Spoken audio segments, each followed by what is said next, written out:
자, 그런데 말이죠. 이제 박찬대 최고 얘기가 나왔으니까 지난해 2월 제주도로 한번 가보시죠. 그 영상을 한번 줘보세요. 이게 어떤 모습이냐면 지난해 2월 대선 후보였겠네요. 당시 이재명 대표가. 그때 제주도 4.3 평화공원을 찾아서 기자들 앞에서 백브리핑을 하는 모습입니다. 바로 오른쪽에 박찬대 최고가 자리하고 있죠.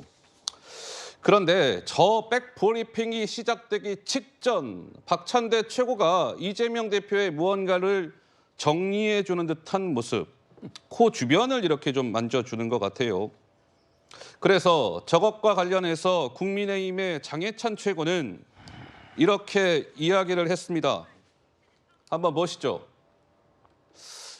이재명 대표의 뭐 이렇게 얼굴 주변을 정리해 주다가 최고위원이 된 사람이 박찬대 최고를 이야기하는 것이죠. 스스로 이화영 측을 만나지 않았을 것이다. 이재명은 비겁하게 측근 뒤에 숨지 말고 직접 이화영의 회유 의혹 진실에 대해서 밝히시오. 이재명 대표가 직접 밝히시오. 이렇게 주장을 하고 있는 거예요. 그런데 타임라인 CG를 한번 볼까요? 그래픽을. 대략 이렇게 좀 정리가 되는 것 같아요. 그러니까 박찬대 최고가 이화영 측 누군가를 만났고 그 이후에 이화영 씨의 부인이 민주당에 탄원서를 제출했고 그 이화영 씨의 부인이 최근 법정에 나와서 당신 정신 차려! 남편한테 막 항의하고 부부싸움했고 그리고 어제 박찬대 최고는 이런 여러 가지 의혹 보도에 대해서 이화영 측을 만났다는 보도인데 박찬대 최고는 이화영을 만나지 않았다. 그러니까 A를 물었는데 B를 답했다. 뭐 이런 겁니다. 우리 서정욱 변호사는 어떻게 보세요? 저는 이제 그 박찬대 최고위원이요. 예, 출마할 때 출마 선언문이 있잖아요. 예, 거기에 보면 이재명과 함께 이게 5번이나 있습니다. 그만큼 이게 척건 중에 척건이고 또 이제 그 캠프의 대변인까지 했어요. 이런 이게 박찬대 최고위원이 과연 이게 이재명 대표한테 동의나 말을 안 하고 이게 그 이화영의 척건을 만날 리는 없다.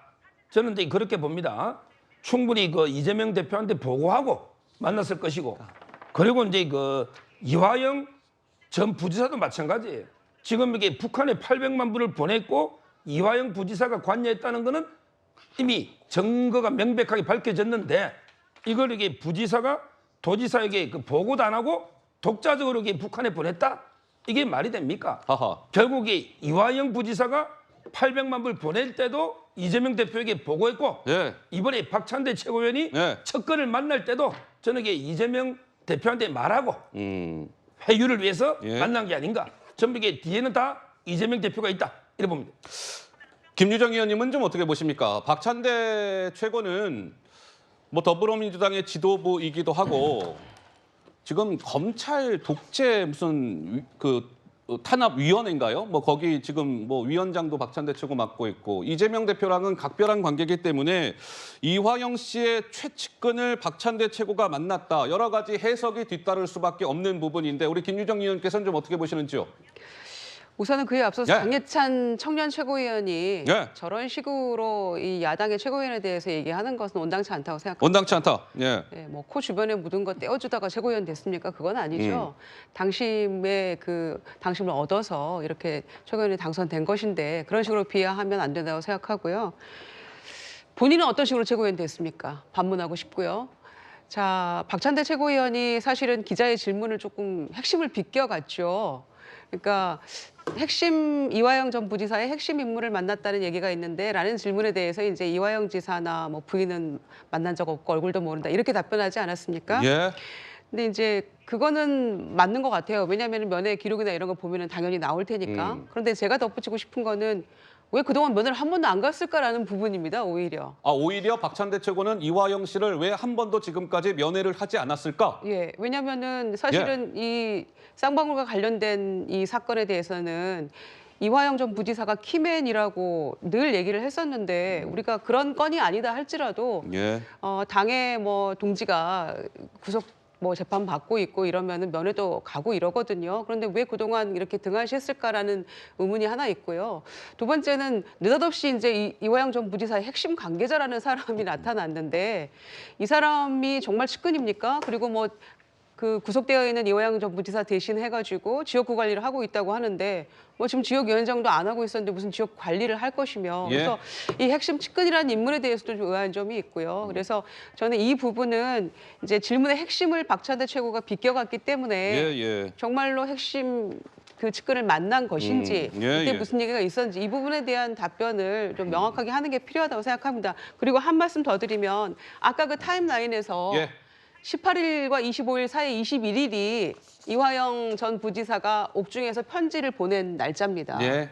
그러니까 이제 그 부분에 있어서는 본인은 진술 번복한 적 없고 그냥 즉흥적으로 대북 추진하는 거 조금 도와줬으면 좋겠다 이렇게 말했다고 얘기를 하고 있기 때문에 거기까지가 지금 이화영 전 부지사의 진술인 것이죠. 예, 알겠습니다. 뭐 이제 여러 가지 지금 진행 상황이 하루가 다르게 뭔가 이렇게 좀 상황들이 나오고 있어요. 근데 궁금하실 것 같아서 잠깐 말씀을 드릴까요? 박찬대 최고가 최근에 만난 것으로 알려지는 그 이화영 씨의 최측근 인사는 이화영 씨와 뭐 40년 지기로 알려져 있고 성균관대학교 아마 동문일 겁니다. 이 지사의 성대 후배일 거예요. 그래서 지금 현재 이화영 씨가 구속돼 있으니까 용인이 이화영 씨의 지역구인데 구속돼 있는 동안 그 측근이 지역구를 대신 관리해주고 있는 인물이다. 이런 보도가 TV조선 보도입니다. 참고로 말씀을 드렸고요. 진중권 광운대 교수는요. 이번에 일련의 이러한 논란과 관련해서 이화영 씨 측이 화가 좀 많이 난 것 같습니다. 이런 취지의 발언을 했습니다. 한번 들어보시죠. 부인이 완전히 민주당의 논리에 설득당한 거거든요. 끝까지 네. 버텨라. 버틴 다음에 나중에 이재명 대통령 되면 그때 사면 받자 이거거든요. 지금. 그렇죠. 큰 그 이슈가 거짓말 좀 되겠죠. 그만 좀 근데 했으면 좋겠는데 저는 민주당에서 제발 좀 협박이라고 매우 협박 표현과 지금 말이 되는 이 압박이라고 시대에 표현해. 지금 이화영이 왜 또 돌아졌느냐라고 한다면 민주당에서 관심 있는 건 이재명이지 이화영이 아니야. 민주당에서 원하는 건 뭐냐면 끝내라. 이재명 보호. 이화영 네가 더 덤덕이 쓰고 끝내라라는 거예요. 그러니까 이화영 측에서 뭐라고 하냐면 여태까지 나 버려뒀다가 이재명이라는 이름이 나오자마자 튀어오냐 이놈들. 굉장히 화가 났다는 겁니다. 자, 그래서 뭐 이런 얘기가 나오더군요. 이화영 씨가 최근 진술을 번복을 했고 김성태 전 회장도 이를 뒷받침하는 증언을 하고 있어서 이재명 대표에게 이 불리해진 판세를 뒤집기가 수습하기가 쉽지 않을 거다. 우리 박원석 의원님 견해는 어떠하신지요? 관건은 이화영 부지사가 진술을 번복한 게 맞느냐가 네. 되지 않을까 싶습니다. 진술을 번복한 것으로 알려졌는데 변호인을 통해서. 근데 부인이 또 민주당에다 탄원서를 내가지고 이 뭐 거의 고문 같은 예. 그런 검찰의 압박에 시달리고 있다라고 얘기를 했고 그 뒤에 본인이 또 자필로 그 서신을 보내가지고 이 대북 송금을 뭐 해달라고 한 적도 없고 그리고 이재명 지사한테 보고한 적도 없다. 다만 이재명 지사 방북을 좀 도와달라고 얘기한 적은 있다. 북측 인사들을 우연히 만났다. 뭐 이런 내용을 예. 보내왔어요. 그 뒤에 또 변호인 그 해임 문제를 둘러싸고 법정에서 이화영 부지사와 이화영 부지사의 부인이 설전을 하는 굉장히 특이한 모습도 지금 보였거든요. 예. 그래서 약간 이게 이제 진실 게임 양상 비슷하게 들어가 있는데 때문에 관건은 이화영 부지사의 앞으로의 태도일 것 같습니다.